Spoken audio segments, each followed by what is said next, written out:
Bonsoir à tous et merci Pascal et Coralie de commencer à faire ces webinaires super intéressants. Sur mon témoignage, là, au sujet de ce qui vient de se dire, j'ai très envie de partager en fait une difficulté passagère parce que tout est passager. Mais il y a quand même des choses qui font un peu écran parfois au fait de pouvoir se connecter facilement au ressenti. Et c'est vraiment quand on est très identifié, par exemple, à quelque chose en soi qui regarde la vie, qui regarde les situations, qui regarde. Et ça, c'est le mode habituel. C'est ce qu'on appelle. C'est ce que j'aime beaucoup en fait l'expression. C'est comme si c'était notre tapisserie intérieure à laquelle on était habitué et qu'on a l'habitude de voir depuis toujours. Et quand c'est une part de nous identifiée, par rapport à un événement de la vie, eh ben, c'est très dur déjà de s'en rendre compte, parfois, parce que c'est une partie qui souffre, mais qui a l'habitude de souffrir, qui peut-être se considère euh, comme victime voilà, d'une situation. C'est souvent une réaction que j'ai, moi, en tout cas, par rapport à certains contextes, on va dire.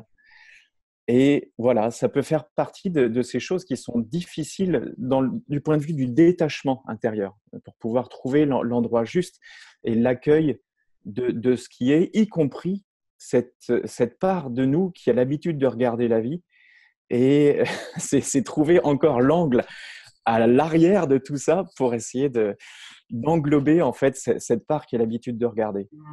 Merci.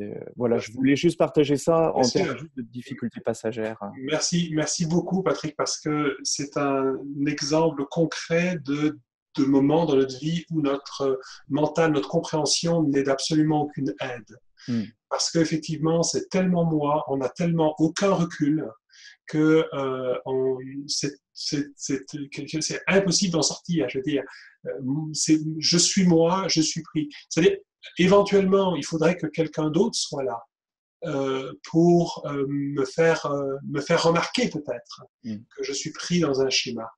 Mais quand je suis tout seul, je ne peux pas. Et c'est pour ça que le seul moyen que je connais en tout cas, et c'est ce dont parle Cartolé aussi, hein, c'est d'être présent dans l'instant, à comment on se sent là maintenant, un peu comme l'exemple que donnait Coralie tout à l'heure. C'était d'ailleurs l'exemple qu'elle a donné, c'est un exemple où jusqu'au moment où elle a reconnu cette tension à l'intérieur d'elle, elle l'a vécu bien avant, mais elle s'est certainement posé des questions avant. Pourquoi je réagis comme ça? D'où ça vient? Est-ce que c'est à cause de ma mère? Est-ce que c'est à cause de mon père? Est-ce que c'est parce que je sais pas, je viens d'une autre planète? J'en sais rien. Je pense pas qu'elle se pose ces questions-là, mais on pourrait se poser toutes sortes de questions. Et ce jour-là, elle s'est pas posé de questions. Elle a dit, tiens, je ressens quelque chose qui est tendu là. Et elle s'est arrêtée à un moment donné, elle est juste restée avec ça.